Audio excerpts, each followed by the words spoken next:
students. Today we are going to study the next chapter, that is organizing. Okay, so organization, or the word organizing, you must be familiar. So this in the first step of functions of management, that is planning, we have already studied. In the first step we have to decide what to do, how to do, who is to do it, and when to do all the things. These decisions have been taken.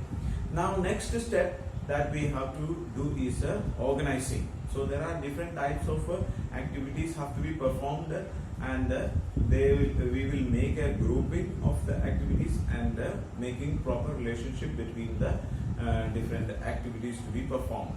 Okay. So now let us discuss first the meaning. What is the meaning of the organizing? Okay, so organizing means that identifying or defining and grouping the activities which are to be performed, and establishing relationship. Okay, so the relationship, authority relationships are there. So we have to maintain these relationships. So first we will identify or define the different activities that we have to perform, and we will group them. So similar activities will be grouped them together, and we will create our authority responsibility relationships. So who will be responsible to whom, okay, or who is my boss and who is my subordinate. All these kinds of decisions are made. Okay, so that is the meaning of organizing. Then next we have to study the definition. Okay, so as per the definition, there are 2-3 definitions given in your book, and the more comfortable one, or whichever is the more suitable or easier one, you can study. I find that the second one is a little more easier, and this is given by Heyman. Organization structure is the framework within which the various efforts are coordinated and related to each other. Okay, so there are different. It is a framework. It is like we see like our body. Okay, so there is a framework within us, that there is our skeletons are there, bones are there. So the shape of our body, if we are able to stand straight, or whatever maybe the shape is given, so this is because of the skeleton that we are having. Or if we are making a new building, so the building is made of, first we make the skeleton of the building, like whereas like the pillars are there, poles are there, or the concretes are there, where we have different shapes. So whatever may be the shape, the framework of the building is made. So the same way an organization is made based on the framework within which we are dealing with the activities. So this framework is known as the organizational setup or structure. Okay, so there are different activities, various efforts are there, and they are grouped and related to each other, coordinated and related to each other. So this function is called as the organizing function. Okay, so there are so many features of this function. Organizing function has got different features are there. So now let us discuss about the features of organization. Okay, the first feature is called as the division of work. Okay, so first and foremost activity that we have to perform is called the division of work. Division of work means that we will divide the entire work into small parts. Okay, so for example, we are going to manufacture. Imagine that if a company is starting for a laptop manufacturing company is there. So for manufacturing this laptop, what we have to do, there are so many activities to be performed. So we will divide these activities. There are a lot of activities are there. So we will divide these activities into small tasks. Okay. So we cannot say that making laptop, this is not bigger. This is a big job, but it includes lot amount of activities. First we have to purchase raw materials, then assembling of raw materials, bringing up of different raw materials, and assembling of these products into producing laptops. Okay, then transportation of these laptops are there, or distributing these laptops, selling, different activities, advertising, so many activities are connected with that. So we will be grouping these activities. First we will identify what are the activities to be performed, then we will divide them into different groups. Okay. Okay, so that is called the grouping of activities. Okay, then second step is called as the coordination. Coordination means that bringing proper relationship between the different activities that we are performing. Okay, so even though different departments are there, different activities are there, but they should be coordinated each other. So they should see like they should divide that what function will be there, which activity has to be performed by whom, and the main purpose of all the activities that we are going to do is to achievement of the organizational goals. Okay. So there is a small story, and in that story, the one man was there, and he was making breaking the bricks, big stones. Okay, so there was different people. So many people were breaking the stones, and to the first person it was asked, "What are you doing?" Then he said that, "Can't you see what I am doing? This I am breaking the stones." Okay. So to the next person it was asked, "What are you doing?" Then he said that, "I am making a building." Okay, he did not say that what he is doing is that he is breaking the stones. But when it was asked to him, "What are you doing?" then he said that, "I am making a building." Okay, so that is the particular objective of that person. Hope you can understand. Okay, so the purpose of what he is doing is that he is breaking stones. But for what he is breaking stones? For the purpose of making the building. So this should be the attitude of every employees of an organization. So if somebody is asking, if somebody is asking me what is my job, what I am doing. So if somebody is asking me, I can say that I am teaching business studies. That is my job.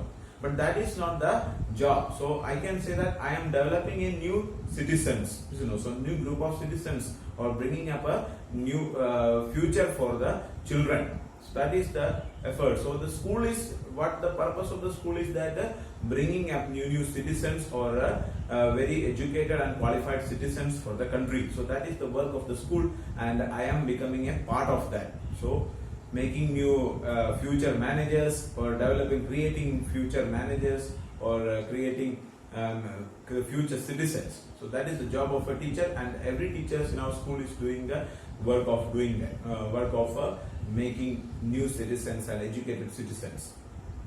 Okay, so the same way, if we ask to there is no need of asking and getting the answer, but the purpose of every person. So different people are doing different kinds of job, but the ultimate aim of them is to achieve the achievement of the organizational goals. So different activities are performed, and these different activities has to be coordinated.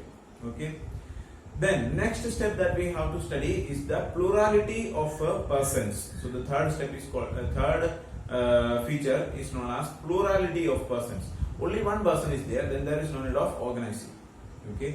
So organizing is required when there is a large number of people are there. Okay. So means when large number of people are there, then we have to divide the activities and assign different activities to different persons and then coordinate this. So all these organization activities will be required when there is a large number of people. If for example, if I am doing all the job by myself, then there is no need of organizing, because organizing is not required only there, because I am supposed to do all the activities. So there is no any division of activities required. There is no appointment of activities, grouping of activities. Anything is not. Everything is to be done by me. So I can decide what I have to do. Only one person is there. Then the next step that we have to study is the common objectives. So even though there are different types of functions or different types of activities that are performing, but they have got a common purpose. So their purpose is to reach the common objective. Okay, reaching to the final goal is the main purpose of that. So every activity that is performed is there, or they are coordinated towards the achievement of the organizational objective. So reaching to the final objective is the final goal of every activities that we are performing. Then next one that we have to study is that organization is a machine of management. Okay, so we know, see, like if a machine is there, and imagine that if cycle, okay, so you are having a cycle is machine. Imagine that if there is any problem with that, if the brake is not working, if the valve of the tire is there, so if that is not working, or any one part of that is not working, then the entire machine will not work properly. Okay, so in the same way, the organization, feel like if our school is there, So imagine that we will be thinking that imagine that these employees are there, drivers are there, or dais are there, or they are not very much essential. If the teachers, we are thinking that the teachers are only necessary for a school, and if dais and drivers, all these people are not necessary, all these things is not required. Okay, so if I consider like that, but that kind of attitude is not good. Okay, so if the drivers are not there, then they will not bring children to the school, and if the children are not there, then teachers do not have any values at all.